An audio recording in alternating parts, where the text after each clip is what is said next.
This is probably the greatest car no one has ever heard of. Even real car guys, I bring it up and I go, magnesium, V8, Hemi, overhead cam. No, never heard of it, don't know what you're talking about. Welcome to another episode of Jay Leno's Garage, Pandemic Edition. Once again, I'm in my very quiet garage and with a very fascinating automobile. This is a 1938 Tatra T87. One of the most unusual, one of the most brilliant cars of all time. You know, it's funny, this is a rear-engine car.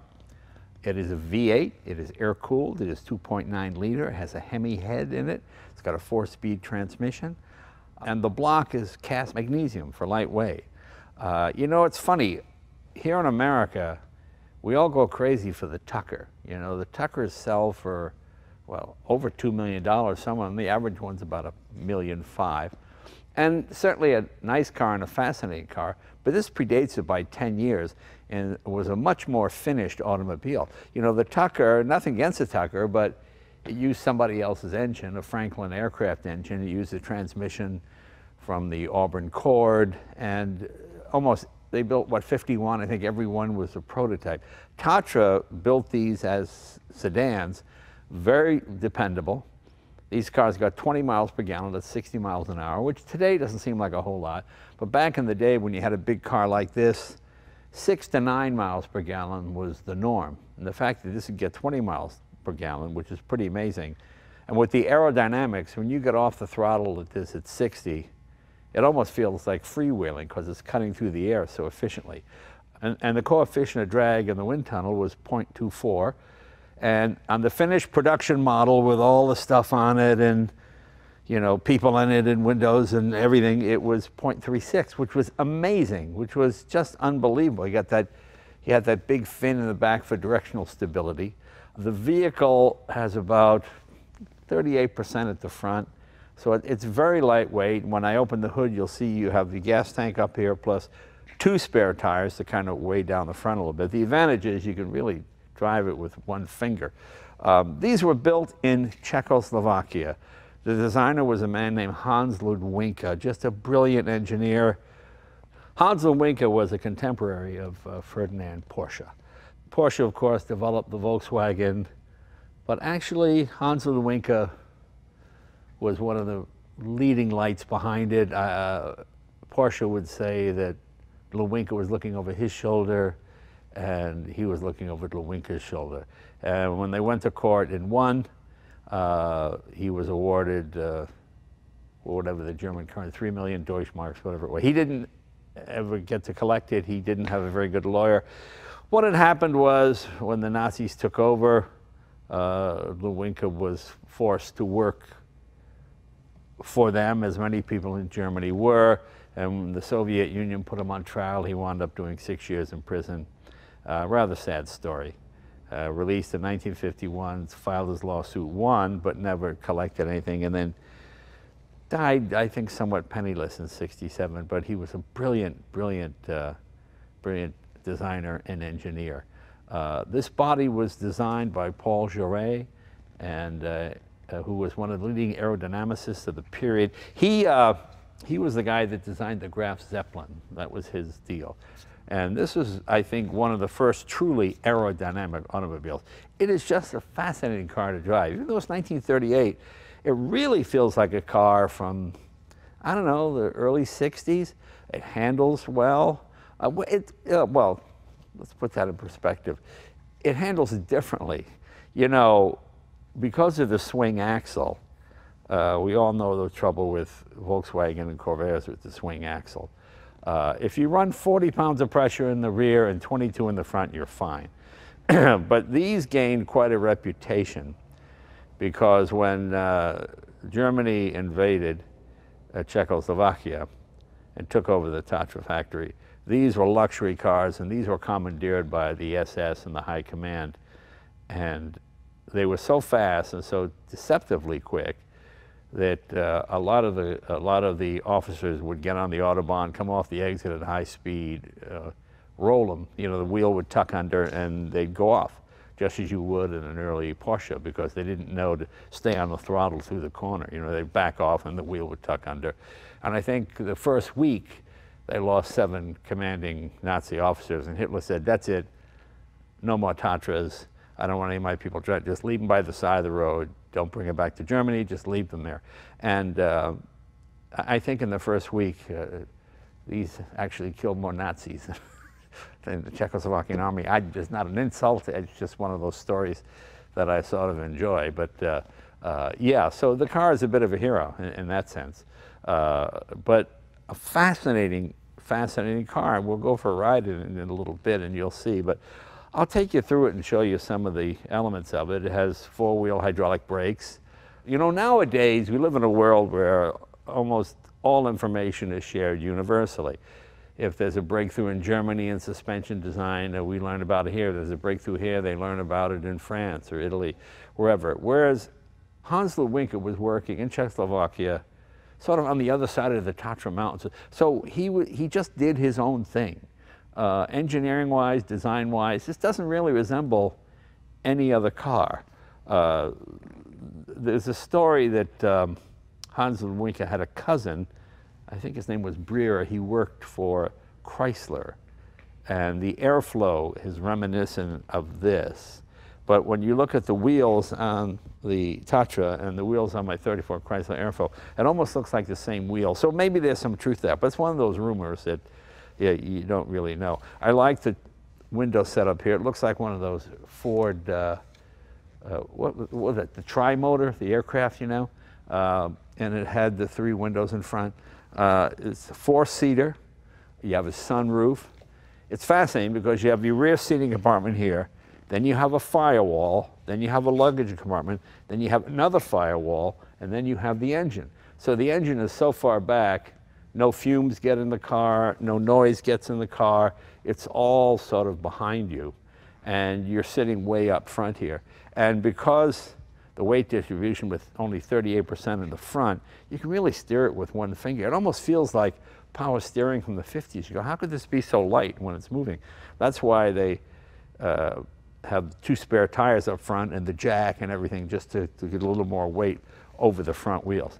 Once you learn how to drive it, it's fine. It's really a wonderful cruising car. This car is about, it was 70 to 75 horsepower from the factory. This one, we rebuilt it, we did new pistons, so then we dynoed it, and we got 85 horsepower out of it. So we got another 10 horsepower using a more modern carburetor. But other than that, that's the only, quote, resto-mod thing we did. We just changed that. Didn't need to change the brakes, quite powerful. Suspension was great. Everything on it is, well, here, let's start with the front. Of course, unique, and you have 3 headlights, which is unusual, certainly. The center one does not turn, it's just a 3rd headlight. Now, we put these 2 straps on here because Bob, who since passed away, one day he said, let me check it for you. He left this unlocked. I went down the road, the whole hood blew up. So I'm just going blind with the hood mashed over the windshield, and just slowly got to pull over on the side of the road, got the hood down, straightened a little bit, and got back here, and then we fixed it. But yeah, that was, so we said, you know something, let's put these straps on here so that doesn't happen again. So let's open this up. Your horns, as you can see, are outside the car, which actually makes perfect sense because you could really hear them. You know, so many times they put the horn under the hood, and you hear it in the car fine, but not that well outside. Let's see what we got here. All right.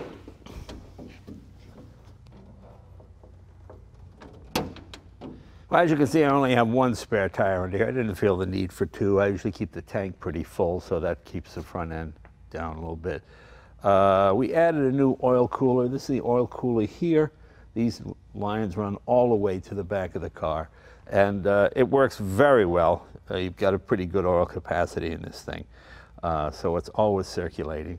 And and the other cool thing is the oil cooler is far away from the engine. You know, a lot of modern cars, the oil cooler is right there, so it's also absorbing heat from the engine, whereas this, it stays way out in front, you know, engine obviously in the back. So the oil just gets nothing but cool air coming through there. This is your gas tank here. This little, what we have here, that little reservoir, what the car has is a central lubricating system. You've got a pedal on the floor, and they say every 70 miles or a couple of times or whatever it is, you just hit the pedal a few times and it shoots oil or lubricant, grease rather, to all the lubricating points of the car. So that's kind of cool. As I mentioned before, the 2 horns and your spare tire right there. Okay, your actual trunk is in front of the engine compartment, but let's put this back down.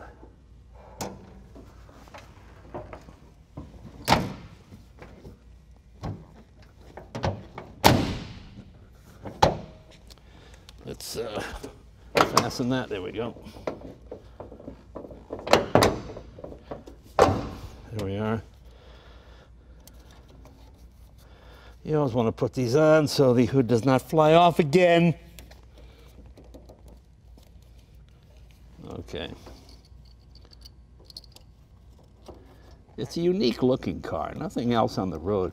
People just freak out when you go by them in this thing. They think it's some kind of custom car or Batmobile or something, you know? Come on, let's go around to the rear. I'll show you the engine compartment.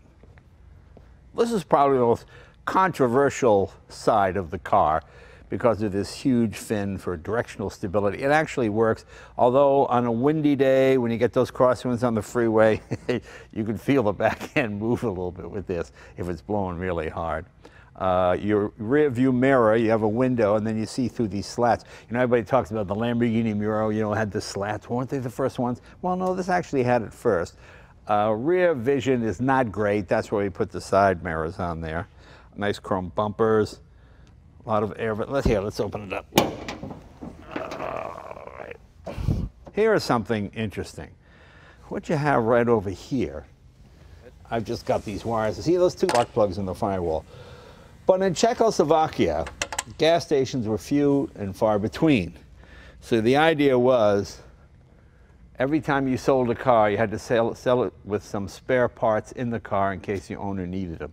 Most of the time, they just put spark plugs in it. Sometimes they'd leave a piston or a connecting rod, you know, like you're going to fix it on the road. But that's what it was, and that's why that's there for no other reason than it was a requirement back in the day that you had to have spare parts with the car when you sold it to the customer. There's the Weber carburetor we put on. That originally was a Solex. Cast magnesium, just brilliant, very lightweight, air-cooled. Your fan is buried down underneath there. And these slats here, depending on whether it's hot or cold, you open them and close them to direct more cool air into the motor or to get hot air out. But it tells you in the winter, move the slats one way, in the summer, move them the other way.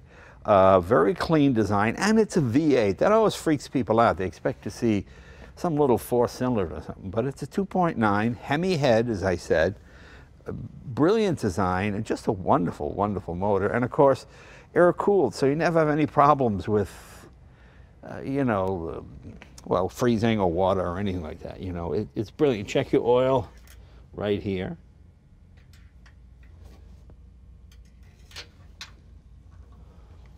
We did pistons on this. We used the original rods. They were good. We had them Magnaflux and checked. They were fine. George Swift, you know, our chief mechanic here, did a beautiful job putting this engine together. He's got gray hair now and he's like this, but that's okay because the engine is good. But when it's ever running, I always go by George's house. Look, George is still running and he's very happy about that. But as you can see, you got air ducts coming in on the side. So it's always fun. This never overheats on me. You know, I have friends that have Tatras and they drive them all over the world through the desert, whatever, and they're fine. They're fine. So there's your coil, there's your ignition. Everything here is as it was in 1938. We haven't modified anything other than just getting a more modern carburetor. Here's your air cleaner right here. And that's pretty much it for the engine compartment. Come on, let's take a look inside the car. Put that down there.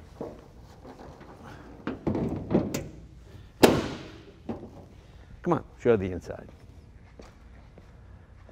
these really were luxury automobiles. I'm sitting in the back seat. Now, the front seat is all the way back because I got long legs, and I've got plenty of room here, and it's quite comfortable. I mean, the fact that this got 20 miles per gallon was pretty amazing back in the day. And right behind me, right here, is your luggage compartment. These seats come forward. You see this opens up here, and then you have this luggage compartment here. Then you have a rear window there that goes to the engine compartment. So you can see why it stays relatively quiet in here. I haven't been back here in a long time. There's nothing in there. This shuts, and then it has just these sort of sliding pieces here.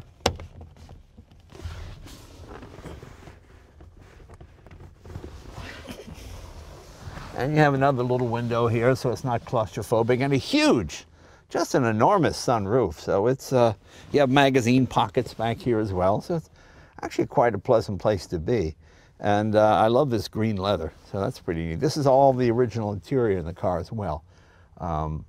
Extremely well-made automobile. And not cheap. I don't know the exact price, but certainly equal, I think, to any American cars of the period, Buick, Chrysler, any of the high-end stuff that we had, Cadillac. I mean, this was just a completely different way of thinking. This is the ultimate aerodynamic car. In fact, there aren't many automobiles today that have a coefficient of drag as good as this one.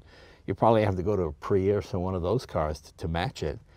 And considering it's almost, what, 80 years earlier, that's pretty amazing, because wind tunnel technology was in its infancy, so pretty cool. But all right, come on, let's get in the front seat now. And you have little ashtrays in all the doors. Well, hop in the front. As you got suicide doors in the front, although I don't believe any manufacturer ever used the term suicide door. Quite spacious. You got a big sunroof right here, it goes all the way back. I mean, it's really fantastic. And I love these three windows. You know, something about a split windshield, I always like it. I don't know why. Although, you know, the 57 Chrysler was the first one to have the total wraparound windshield where they could bend the glass. But these look kind of cool because you feel like you're in some kind of early aircraft. You have a speedometer, and which turns the other way. It goes this direction, which is weird because you get in it and you go, what? You know, and then of course you got air temperature, or cylinder head temperature, I guess, amps, oil pressure, fuel, and of course you have a clock right here for speed. You have this lever on the floor right here. I'll press it a couple of times. That shoots lubricant to all the chassis points. Again, very comfortable leather seats, ashtray, glove compartment, very handy here. You've got all your fuses right in front of you. You know, so many manufacturers bury the fuse box under the hood somewhere, whereas it's right here, right in the dashboard. Just open that little thing right there and you can check all your fuses. Horn in the center. Choke is down here on heater controls. I love this steering wheel. It looks reminiscent of the Ford Banjo steering wheel. It might be where they got it. You've got, you know, most people have green visors. These are purple for some reason. I don't know why. You got a little light over here. I mean, you got hooks to hang your jacket. Dome light here. I mean, this was a luxury car. This was used by politicians and celebrities and was not cheap. The car that preceded this, the T87, was even longer. But I think this is the best one. It's the right size. It's fast. Top speed was 103 to 105 miles an hour, which was unbelievable for a four-door, quote, sedan back in the 30s. You know, 60 miles an hour was barely attainable, because I think the average speed limit was probably in the 40s, 45 miles an hour, something like that. So this was quite a performance car. Just one of those cars that did everything. It was comfortable, it was quick, it was certainly the equal, I think, of the Mercedes-Benz of the period. But being in Czechoslovakia, and Hans Lewinka was not Czechoslovakian, he was Austrian. He never even learned to speak Czechoslovakian, but that's where he built his cars. And just a brilliant engineer, and one of those unsung heroes. You know, a lot of these guys, like Henry Ford, like Ferdinand Porsche, brilliant as they were and everything, they didn't like to give a lot of credit. Bugatti You never heard of any of his chief engineers or any of the ideas he got from Miller or any of that stuff. It's just the way it is, I guess. Maybe it's ego. But let's take this thing next door. We'll put it up on the rack. We'll show you what it looks like underneath and some more of the unique features of the car. Yeah. Okay, we've got it up on the lift. And as you can see, not a lot to see under here. This is what Aerodynamics looked like in 1938. Aerodynamic on the top, aerodynamic on the bottom. Not a lot of places for air to go here. You know, this car is mechanically different from any other automobile I own. You've got a rigid tubular backbone chassis. Instead of constant velocity joints, the car has two crown wheel gears, one on each rear axle shaft. But you really can't see anything here like that. They pivot around a pair of differential spur gears. The two spare tires I mentioned are the one Swiss spire is in front.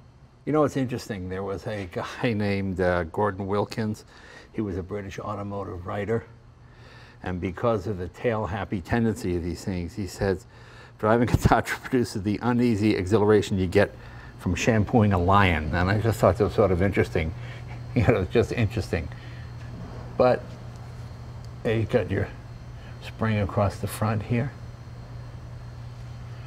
But you've got a whole smooth undercarriage here. Probably makes it a little tricky to work on. Transmission is right there. And your engine is right back here. There's your shocks, brakes. And you see why it cuts through the air so smoothly because of all of this. So, yeah, pretty cool car. Come on, let's take it for a ride. You know, this website is all about unique driving experiences. And this is truly a different kind of car to drive. You know, my thing with so many modern cars is just sort of boring because everything is so standardized. All the switches have to be in exactly the same place. And, you know, there's just nothing quirky or unusual. Whereas this has so many fascinating little quirks and things about it. Just make it really interesting, but quite pleasant to drive. I mean, it drives so much nicer and so much faster and more modern than anything else in 1938.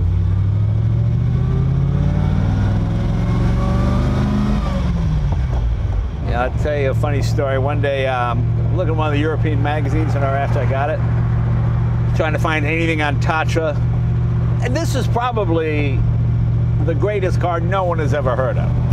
I mean, even real car guys, I bring it up and I go, magnesium, V8, Hemi, overhead cam. No, never heard of it, don't know what you're talking about. You know, so, okay. So I see this thing, join the Tatra Club. Oh, all right. So I call this guy, I can't remember really what country it was in. And we talked for a few minutes, you know. I said, I'd love to join the club. Yes, yeah. Talk Tatra is what mine is, you know, what model of it.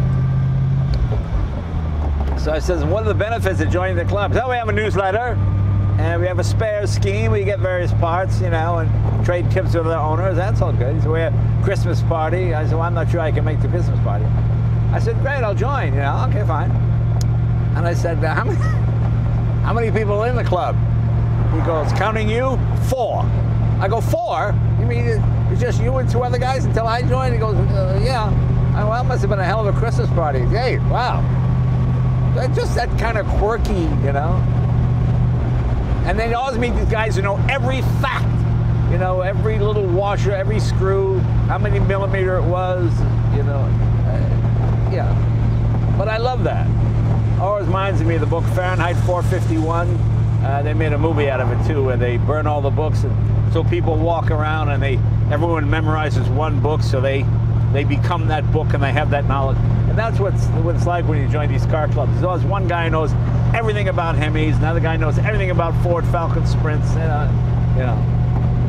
And you know, if you run the right tire pressure, as I said before, 22 in the front, 40 in the rear, it's actually pretty good. It's a great car to drive swiftly. I wouldn't want to drive this fast because it has basically the same swing axle setup as the Volkswagen and the Gullwing Mercedes, of which Hans Ludwinka was given credit for developing. He was sort of the genius behind it and really never got his credit. You know, the front overhang is so short, so You can see everything in front of you. Great field of vision. And as I mentioned before, I love the 3 windows, the tri-corner. That's fantastic. Even with 5 people in it, this thing is comfortable. And as I said before, you can drive it like a modern car. You know, I got a lot of cars you only take on 2 lanes, side streets and stuff. This thing on the freeway, rock steady. Although, as I said before, if there's a strong crosswind, that tail will move you around a little bit. It's a bit like a boat in choppy water, you know. The steering is so incredibly light. I mean, it almost feels like one of those Chrysler power steering units from the 50s. It's so easy to turn. And brakes are phenomenal. And of course, you've got the central lubrication. You hit that pedal and lubricates the chassis.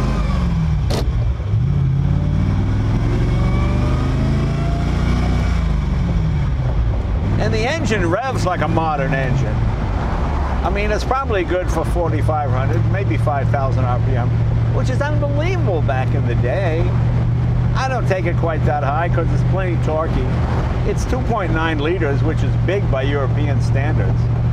As I said before, we did pistons, kept the original rods, just sort of blueprinted everything. George did a wonderful job on this. It's probably 10 years since we rebuilt this, and not a lick of trouble, doesn't leak oil. And I love these trafficators.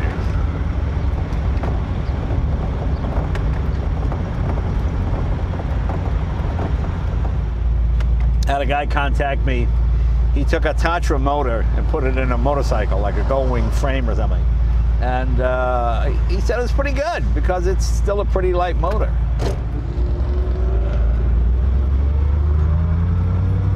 Turning radius quite good. And of course it's fun because nobody has any idea what it is. People think I made it myself, or is it a custom like 49 Plymouth? No, it's 1938, it's Tatra. What I would say in the last decade or so, these have become quite valuable. You should Google the name Paul Giret, the aerodynamicist. He was quite a guy. As I said, he designed the Graf Zeppelin. I think Edmund Rumpler, I think that was the other guy. He built an aerodynamic car, and he was a contemporary of Hans Ludwig as well. Hans Ludwig had a son named Eric who wrote a fabulous book about his father and about the car. You know, it's funny, there were just so many engineering geniuses in that first quarter century of the 20th century. You know, W.O. Bentley, the Duesenberg brothers, Bugatti, Hans Ludwig, Frederick Lanchester. I mean, it goes on and on. Edward Turner, all these guys. And just sitting down with a piece of paper and a pencil and maybe a slide rule and a, what do you call the deal with it, you know. But I always like automobiles that were one man's vision. I say one man because women didn't design automobiles in the early parts. It just wasn't. There weren't very many women engineers. Now you have many. The head designer who designed the NSX, a woman we had at the garage, did a beautiful job. Mary Barra at MGM. But in the day, you know, Duesenberg built what he liked. Bentley built what he liked. Alex Izagonis, who designed the Mini. I didn't like radios, so you couldn't get a Mini with a radio. So people made a fortune selling radios to Mini owners. You know, well, Gordon Murray didn't like radios either. He put a disc player in the F1 McLaren. I threw that in because the people say I mentioned the F1 McLaren in almost every video, so I want to make sure I got it in there so they go, hey, you mentioned it again. Yeah. But this is a car you could drive LA to San Francisco, no problem. You know, it's a car I enjoy driving long distances, extremely comfortable, and it just so different, but all in a good way. It's different in the way a Citroën DS is different. Everything is looked at totally in a different way. Just the way the gearbox and the engine are made, everything is different about it. Everybody gives you a thumbs up on this thing. People like it. It's kind of like, imagine a rear-engine Volkswagen with a V8 and a lot of power and a longer wheelbase. And that's kind of what it is, really, because he was sort of the father of that. Although Ferdinand Porsche takes all the credit, I would say 50 to 60% of the credit should go to Hans Ludwinka. Anyway, I hope you enjoyed this little ride in this unusual car. The one interesting thing about this pandemic is there's hardly any traffic in LA, so you can go out and drive around. We'll see you guys next week. Thanks for watching.